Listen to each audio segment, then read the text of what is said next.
Hola alumnos de tercero medio, el tercero medio electivo. Quisiera hacer una especie de resumen o también explicación extra de lo que es la primera ley de Kepler, debido a que también sus actividades sobre la tercera ley no estaban todas buenas. Así que hay que hacer un resumen también de lo que dice la primera ley, tanto en la parte de la descripción o la definición, como también en la parte de matemática y física que nosotros vamos a utilizar más adelante. La primera ley de Kepler aparece el enunciado que ya todos pusieron en su tarea. Que todos los planetas se mueven alrededor del Sol describiendo una trayectoria elíptica. Eso es lo que dice Kepler con respecto a nuestro sistema solar. ¿Eso qué quiere decir en términos matemáticos si es que quisiéramos analizar la elipse? Cuando uno dibuja una elipse, generalmente uno se encuentra con este tipo de dibujos, ¿ya? En donde para poder tener una elipse casi perfecta, nosotros tenemos que ubicar que tendremos dos focos y el punto medio, que sería el centro, está alineado con esos focos que están a la misma distancia. Esos focos son los que permiten de alguna forma tener esta forma más bien aplanada de la figura, y que si uno lo hiciera con hilo o con algún tipo de alambre y con un lápiz, nos quedaría la elipse más o menos más perfecta. Ahora, ¿cuáles son los datos de esta elipse? Que si se supone que esta distancia, que es el semieje menor, lo vamos a llamar B, y la distancia mayor, que es el semieje mayor, lo vamos a llamar A. Y también existe otra característica de esta elipse, que es la distancia del centro al foco, que lo vamos a llamar C. Resulta que en astronomía, en nuestro sistema solar, y para las leyes de Kepler, esta elipse que se ve en matemática o con letras que se ocupan en las fórmulas matemáticas, nosotros al representarla en el sistema solar, se supone que si uno de los focos va a ser el Sol, supongamos que ese va a ser el Sol, y lo que va alrededor de esta elipse, o su perímetro, sería el planeta Tierra, o uno de los planetas. Entonces, ahí es donde dicen que la Tierra a veces está más cerca y a veces está más lejos del Sol. 6 meses se demoran en hacer eso, 6 meses se demoran en hacer la otra semivuelta. Entonces, todo esto es un año. Eso es lo que nosotros siempre nos han enseñado, desde chicos. Y que resulta que ahora, que ustedes ya están en tercero medio, ese dibujo, ese diagrama no es tan cierto. Ya no es tan así. Porque resulta que se ha comprobado que la excentricidad de los planetas en nuestro sistema solar, se ha calculado que la excentricidad es aproximadamente cero. O sea, tiene un valor muy bajo de excentricidad. 0,1, 0,2, 0,0 algo en algunos planetas. Y eso nos hace volver acá a analizar matemáticamente lo que es una elipse para después tener una respuesta más física o astronómica, si lo quieren ver de ese punto. Porque resulta que la elipse tiene, yo he visto en algunas ecuaciones matemáticas, en donde la elipse tiene dos fórmulas de excentricidad. La excentricidad nosotros la podemos calcular matemáticamente como C partido en A, según las letras que nosotros pusimos acá.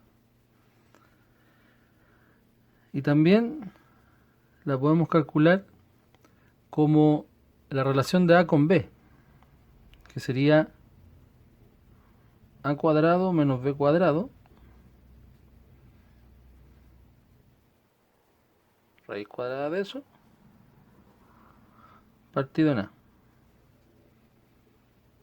O sea, si se fijan es como si yo dijera que C es lo mismo que A cuadrado menos B cuadrado, raíz de eso. Es parecido al teorema de Pitágoras. De alguna forma el A está en el denominador y en una opción podemos tomar esta opción y la otra con el semieje menor. Esto nos indica el valor de la excentricidad para formar una elipse, ya que en términos como de definición, la excentricidad es el valor que determina la forma de la elipse, si es más redondeada o se aproxima a un segmento.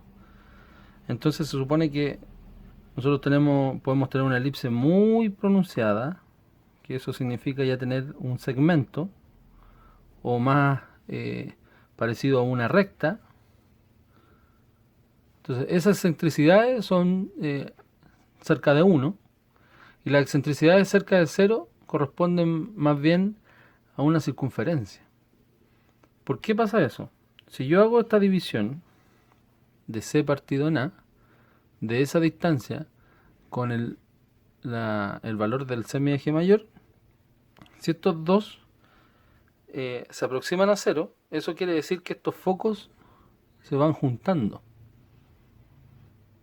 Porque cada vez que C se aproxima a 0, eso quiere decir que ese valor se va achicando, achicando, achicando, achicando hasta que los focos están muy juntitos.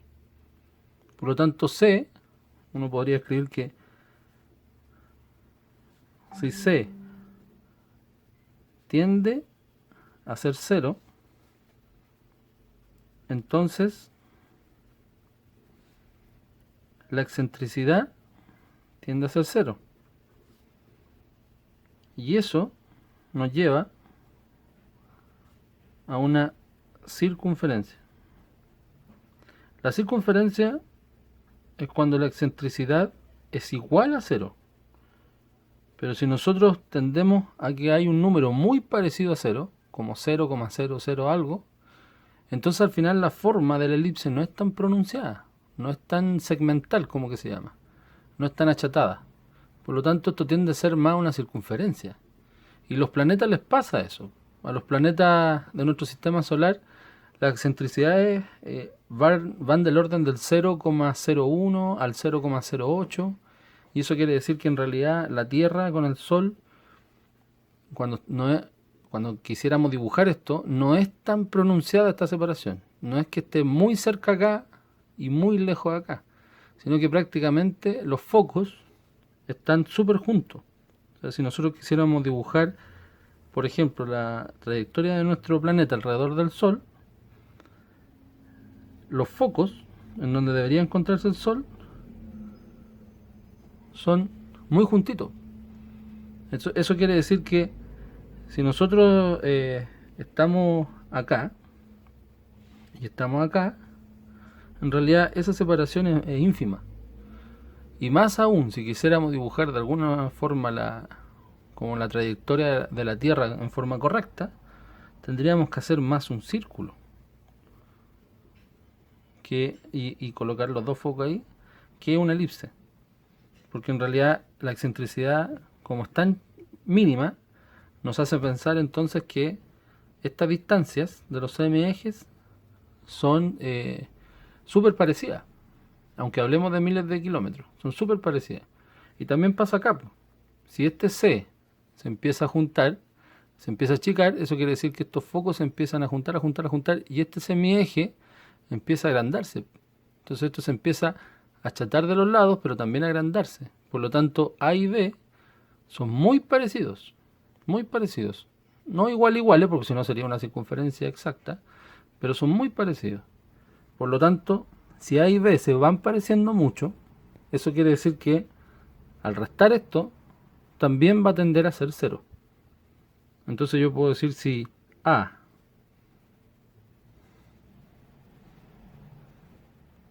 se parece mucho a B,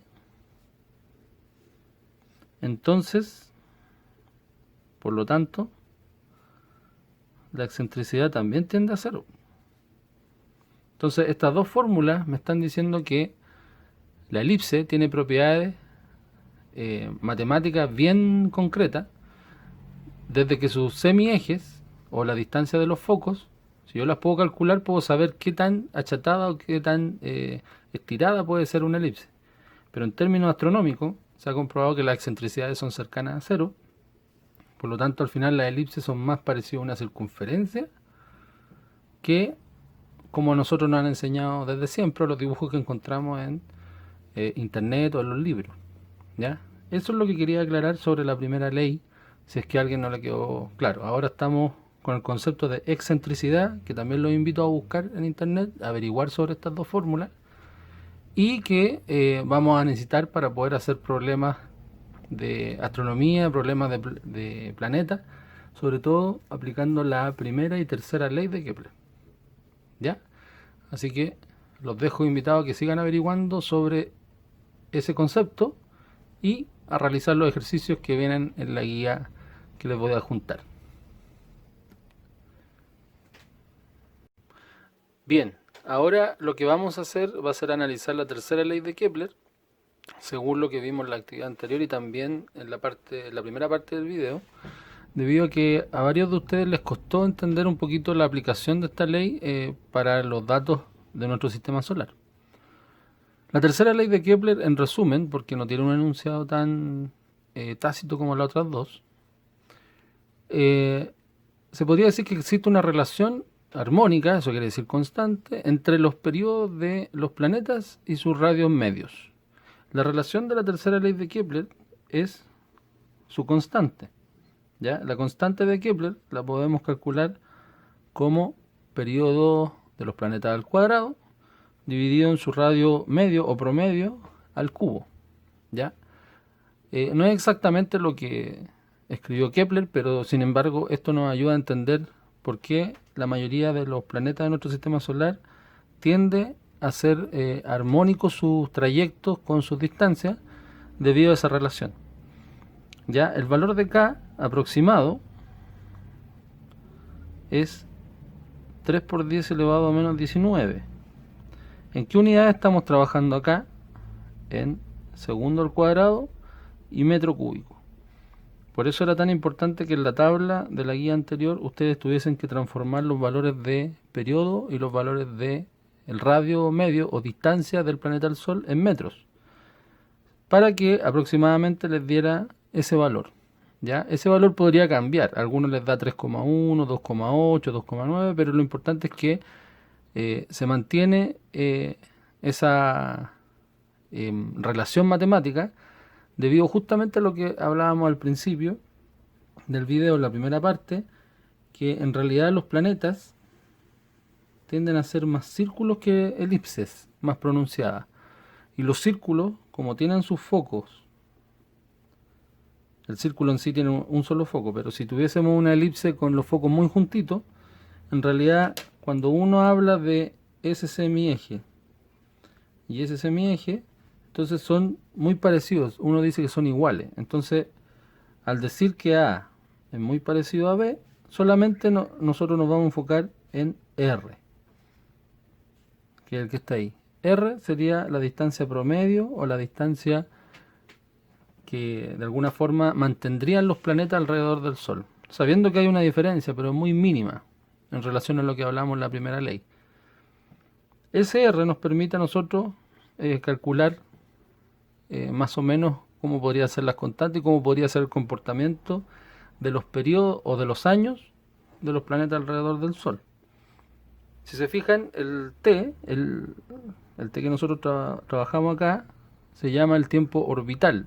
Eso quiere decir lo que orbita, lo que se demora en recorrer un planeta en una vuelta alrededor del foco, que sería en este caso alrededor del centro. ¿Ya? Eso para nosotros en la Tierra es un año, que son 365 días, 25, aproximadamente 31 millones y medio de segundos, y eso se va reemplazando en esta expresión de acá. ¿Ya? Entonces, ¿cuál era el objetivo de la tercera ley en la guía anterior? Que justamente ustedes pudiesen llegar a ese valor.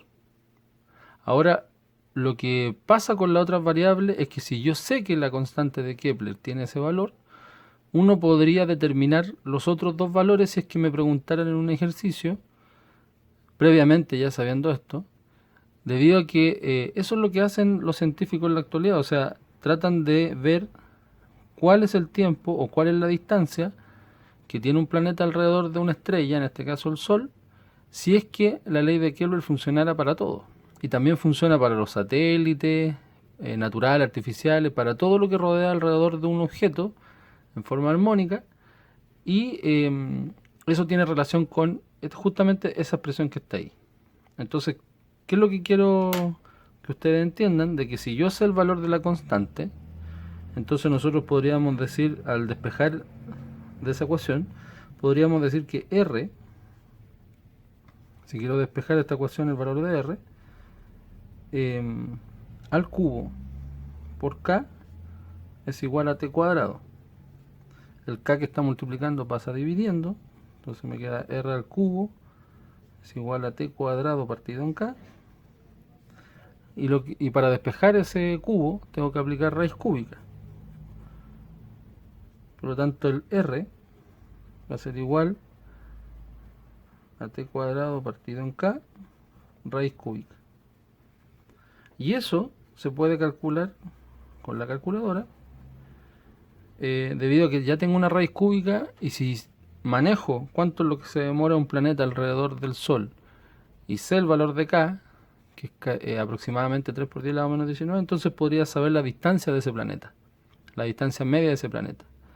¿Qué pasa al revés? Si yo quisiera saber lo que se demora sabiendo la distancia, tendría que partir de esa base de que R cubo pasa multiplicando. Anotamos nuevamente, R cubo por K es igual a T cuadrado, y ahora ese cuadrado yo lo quiero sacar aplicando una raíz cuadrada. Por lo tanto me queda que R cubo por K raíz cuadrada va a ser igual a T.